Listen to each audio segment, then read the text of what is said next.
ಎಲ್ಲ ವೀಕ್ಷಕರಿಗೆ ಪ್ರೀತಂ ನ್ಯೂಸ್ನಿಂದ ಮಾಡುವ ನಮಸ್ಕಾರಗಳು. ಬೆಳಗಾವಿ ಜಿಲ್ಲಾ ಪಂಚಾಯತ್ ಸಿಇಒ ಆದ ರಾಹುಲ್ ಶಿಂದೆ ಸಾಹೇಬ್ರಿಗೆ ಒಂದು ಮಾತು. ಹಿಂದಿನ ವರ್ಷದಲ್ಲಿ ಗ್ರಾಮ ಪಂಚಾಯಿತಿ ಅಭಿವೃದ್ಧಿ ಅಧಿಕಾರಿಗಳು ಒಂದು ಪಂಚಾಯಿತಿಯಿಂದ ಹಿಡಿದು 3 ಮತ್ತು 4 ಪಂಚಾಯಿತಿಗಳನ್ನು ಒಬ್ಬರೇ ನಿಭಾಯಿಸಿಕೊಂಡು ನಿರ್ವಹಿಸುತ್ತಿದ್ದಾರೆ ಎಂದು ಪಂಚಾಯತ್ ರಾಜ್ ಆಯುಕ್ತರು ಪತ್ರವನ್ನು ಬರೆದಿದ್ದಾರೆ.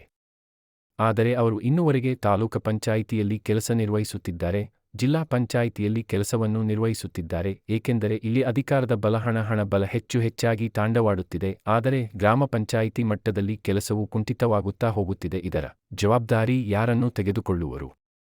ಪತ್ರಕರ್ತರಿಗೆ ಹಾಗೂ ಮೀಡಿಯಾದವರಿಗೆ ಪ್ರಶ್ನೆಗಳಿಗೆ ಉತ್ತರ ನೀಡುತ್ತಿರುವುದು ಅಧಿಕಾರಿಗಳು ಮತ್ತು ತಂಡದವರು ಪಿಡಿಒಗಳ ಹತ್ರ ಹಣ ತಗೊಂಡು ಅಲ್ಲಿ ಡಾಕ್ಯುಮೆಂಟ್ಸ್ನ ತಿರ್ಸ್ತಾ ಇದ್ದಾರೆ ಅನ್ನೋ ಒಂದು ಆರೋಪ ಸಿಕ್ಕಾಪಟ್ಟೆ ಕೇಳಿ ಬರ್ತಾ ಇದೆ. ಇದಕ್ಕೆ ನಿಮ್ಮ ಸೋಷಲ್ ಆಡಿಟ್ ಒಂದು ಇಂಡಿಪೆಂಡೆಂಟ್ ಏಜೆನ್ಸಿ ಇದ್ದಂಗೆ ಅದು. ಏನಂತಂದರೆ ನಮ್ಮ ನರೇಗಾ ವರ್ಕ್ಸ್ ನಡೆಯುವಾಗ ಇಂಡಿಪೆಂಡೆಂಟ್ ಆಗಿ ಚೆಕ್ ಮಾಡೋಕ್ಕೆ ಸೋಷಲ್ ಆಡಿಟ್ ಒಂದು ವಿಂಗ್ ಇದೆ. ಆ ಸೋಷಲ್ ಆಡಿಟಿಗೆ ಒಬ್ಬ ಡೈರೆಕ್ಟರ್ ಅವರಿದ್ದಾರೆ. ಆ ಥರ ಏನಾದರೂ ಅಲಿಗೇಷನ್ಸ್ ಇದ್ದಲ್ಲಿ ಅವರಿಗೆ ನಾವು ಅವ್ರ ಗಮನಕ್ಕೆ ತರ್ತೀವಿ. ಇನ್ನು ಇಂಡಿಪೆಂಡೆಂಟ್ ಟು ಚೆಕ್ ಅಂದು ಇದು ನಮ್ಮ ನರೇಗಾ ಮೇಲೆ ಚೆಕ್ ಮಾಡೋಕ್ಕೆ ಒಂದು ಇಂಡಿಪೆಂಡೆಂಟ್ ವಿಂಗ್ ಅಂತ ಇರುತ್ತೆ. ಓಕೆ, ಇವಾಗ ನರೇಗಾದೂ ತುಂಬ ಬಿಲ್ಗಳು ಪೆಂಡಿಂಗ್ ಇದೆ. ಸಾಕಷ್ಟು ಜನಕ್ಕೆ ಕೆಲಸ ಮಾಡಿದವ್ರಿಗೆ ಹಣ ಅವ್ರ ಖಾತೆಗೆ ಜಮಾ ಆಗ್ತಾ ಇಲ್ಲ ಅಂತ ಆರೋಪಗಳೂ ಇದೆ ಸರ್. ಈಗ ಆ್ಯಕ್ಚುಲಿ ತಾವು ಹೇಳೋದು ಸ್ವಲ್ಪದ ಮಟ್ಟಿಗೆ ಸರಿ ಇದೆ. ಸ್ವಲ್ಪ ಪೆಂಡಿಂಗ್ಸ್ ಇತ್ತು. ನಿನ್ನೆ ನಮಗೆ ಕಮಿಷನರ್ ಅವರು ಹೇಳಿದ್ದಾರೆ ಈ ವಾರದಲ್ಲಿ ಎಲ್ಲವೂ ಕ್ಲಿಯರ್ ಆಗುತ್ತೆ. ಅದು ಎಲ್ಲವೂ ನಮಗೆ ಕೇಂದ್ರ ಸರ್ಕಾರ ರಾಜ್ಯ ಸರ್ಕಾರದಲ್ಲಿ ಬಿಡುಗಡೆಯಾಗಿ ಬರುತ್ತೆ ಒಂದು ವಾರದಲ್ಲಿ. ಆಮೇಲೆ ಇವಾಗ ನಮ್ಮ ರಾಮದುರ್ಗ ತಾಲೂಕು ಅತ್ಯಂತ ಹಿಂದುಳಿದ ತಾಲೂಕು ಸರ್. ಇದು ನದಿ ದಡದಲ್ಲಿದೆ ಅಂದ್ರೂ ಪ್ರತಿ ವರ್ಷ ಬೇಸಿಗೆನಲ್ಲಿ ಗ್ರಾಮೀಣ ಪ್ರದೇಶದಲ್ಲಿ ನೀರಿನ ಪ್ರಾಬ್ಲಮ್ ಆಗ್ತಾ ಇದೆ.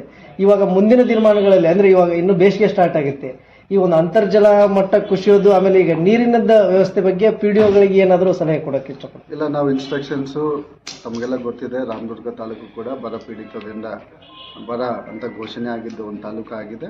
ಇಲ್ಲಿ ನಾವು ಡಿ.ಸಿ ಕೂಡ ನಾವು ಭಾಳಷ್ಟು ಸಾರಿ ನಾವು ರಿವ್ಯೂ ಮೀಟಿಂಗ್ ಮಾಡಿದಲ್ಲಿ ಭಾಳ ಕ್ಲಿಯರಾಗಿ ಹೇಳಿದ್ದೀವಿ. ಯಾವುದೇ ಸಮಸ್ಯೆ ಇದ್ದಲ್ಲಿ ತಹಸೀಲ್ದಾರ್ ಅವರು, ಇಒ ಅವರು, RWS ಅವರು ಜಾಯಿಂಟ್ ಆಗಿ ಕುಡಿಯೋ ನೀರಿನ ಸಮಸ್ಯೆ ಪರಿಹಾರ ಮಾಡಬೇಕು. ಟ್ಯಾಂಕರ್ ಮುಖಾಂತರ ಇಮಿಡಿಯೇಟ್ ಆಗಿ ವಿತಿನ್ 24 hours ಕೊಡಬೇಕಂತ ನಾವು ಇನ್ಸ್ಟ್ರಕ್ಷನ್ಸ್ ಕೊಟ್ಟಿದ್ದೀವಿ. ಆಮೇಲೆ ಇನ್ನೊಂದು ದೊಡ್ಡ ಸಮಸ್ಯೆ ಏನಂದ್ರೆ ಸರ್, ನಮ್ಮ ರಾಮದುರ್ಗ ತಾಲೂಕಿನ ಗ್ರಾಮೀಣ ಜನರು ಜಾಸ್ತಿ ಗುಳೆ ಹೋಗ್ತಾ ಇದ್ದಾರೆ. ಈ ನರೇಗಾದಲ್ಲಿ ಬರೀ 100 ದಿನಕ್ಕೆ ಮಾತ್ರ ಒಬ್ಬ ಮನುಷ್ಯನಿಗೆ 100 ದಿನಕ್ಕೆ ಕೆಲಸ ಕೊಡಬೇಕು ಅಂತ ಒಂದು ರೂಲ್ಸ್ ಇದೆ. ಬಟ್ ಅದನ್ನ ಇನ್ನೂ ಸ್ವಲ್ಪ ಜಾಸ್ತಿ ಮಾಡಬೇಕು ಅಂತ ಜನಗಳ ಅಭಿಪ್ರಾಯ ಇದೆ. ಯಾಕಂದ್ರೆ ಇಲ್ಲಿ ನಮ್ಮ ರಾಮದುರ್ಗ ತಾಲೂಕಿನ ಜನ ಮಹಾರಾಷ್ಟ್ರ, ಗೋವಾಗಿಂತ ಜಾಸ್ತಿ ಗುಳೆ ಹೋಗ್ತಾ ಇದ್ದಾರೆ. ಈಗ 100 ಡೇಸಲ್ಲಿ ನಮಗೆ ಜಸ್ಟ್ ಒಂದು 15% ಆಫ್ ದ ಲೇಬರ್ ಕಾರ್ಡ್ಸಲ್ಲಿ 15% ಜನ ಮಾತ್ರ 100 ಡೇಸಿಗೆ ರೀಚ್ ಆಗುವ ಸಾಧ್ಯತೆ ಕಾಣ್ತಾ ಇದೆ ನಮಗೆ. ನಾವು ನಮ್ಮ ಡೇಟಾ ಪ್ರಕಾರ ಹೇಳಿದಲ್ಲಿ 150 ಡೇಸ್ ಏನಿದೆ ಅದು ನಮಗೆ ಪಾಲಿಸಿ ಮ್ಯಾಟರ್. ಅದ್ರ ಬಗ್ಗೆ ಪಾಲಿಸಿ ಡಿಸಿಷನ್ಸ್ ಸ್ಟೇಟಲ್ಲಿ ಹೇಳ್ತಾರೆ. ಇವಾಗ ನಮ್ಗೆ 100 ಡೇಸ್ ಮಾಡೋಕ್ಕೆ ನಾವು ಪ್ರಯತ್ನ ಮಾಡ್ತಾ ಇದ್ದೀವಿ. ಮೊನ್ನೆ ಕೂಡ ಒಂದು ಯಾವುದೋ ನ್ಯೂಸ್ ಬಂದಿತ್ತು, ಭಾಳ ಜನ ಗುಳೆ ಹೋಗ್ತಾ ಇದ್ದಾರೆ ಅಂತ. ನಮ್ಮೆಲ್ಲ ಅಧಿಕಾರಿಗಳು ಹೋಗಿ ಆ ಗ್ರಾಮದಲ್ಲಿ ಹೋಗಿ ಎಲ್ಲರಿಗೆ ಮನವಿ ಮಾಡಿದ್ದಾರೆ. ನಮಗೆ ರೇಟ್ಸಲ್ಲಿ ಸ್ವಲ್ಪ ಬೇರೆ ಬೇರೆ ಸಮಸ್ಯೆ ಹೇಳ್ತಾರೆ. 310 ರೂಪೀಸ್ ನರೇಗಾದಲ್ಲಿ 310 ರೂಪಾಯಿ ಕೊಡ್ತೀರಾ, ನಮಗೆ ಬೇರೆ ಕಡೆ ಹೋಗಿದ್ದಲ್ಲ 600 ರೂಪಾಯಿ ಕೊಡ್ತಾರಂತ ಇದೆ. ಆದರೂ ಕೂಡ ನಾವು ಅವರಿಗೆ ಬೆನಿಫಿಟ್ಸು ಮತ್ತು ಡಿಸ್ಅಡ್ವಾಂಟೇಜಸ್ ಎಲ್ಲ ಹೇಳ್ತಾ ಇದ್ದೀವಿ. ನೀವು ಅಲ್ಲಿ ಹೋಗಿದ್ದಲ್ಲಿ ನಿಮಗೆ ರೆಂಟಿಗೆ, ಊಟ ಮಾಡಲಿಕ್ಕೆ ಬೇರೆ ಬೇರೆ ಕಾಸ್ಟ್ ಎಲ್ಲ ಬರುತ್ತೆ. ನೀವು ಇಲ್ಲೇ ಇದ್ದಲ್ಲಿ ನಿಮಗೆ 300 ರೂಪಾಯಿ ಬರುತ್ತೆ ಅಂತ ನಾವು ಹೇಳ್ತಾ ಇದ್ದೀವಿ. ನಾವು ಕೂಡ ಕನ್ವಿನ್ಸ್ ಮಾಡಿ ಅವರಿಗೆ ಕಳಿಸ್ತೀವಿ.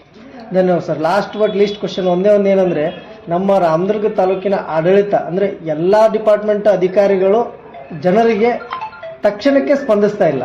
ತಮ್ಮ ಕೆಲಸಗಳಲ್ಲಿ ತುಂಬ ವಿಳಂಬ ಆಗ್ತಾ ಇದೆ. ಇವನ್ನ ತಲಾಟಿಗಳಾಗಿರ್ಬೋದು, ಪಿಡಿಒಗಳಾಗಿರ್ಬೋದು, ಇನ್ನೂ ಹಲವು ಅಧಿಕಾರಿಗಳು ಸಮಸ್ಯೆಗಳಿಗೆ ಅತಿ ಬೇಗನೆ ಸ್ಪಂದಿಸ್ತಾ ಇಲ್ಲ. ಕೆಲಸದಲ್ಲಿ ತುಂಬ ವಿಳಂಬ ಮಾಡ್ತಾ ಇದ್ದಾರೆ.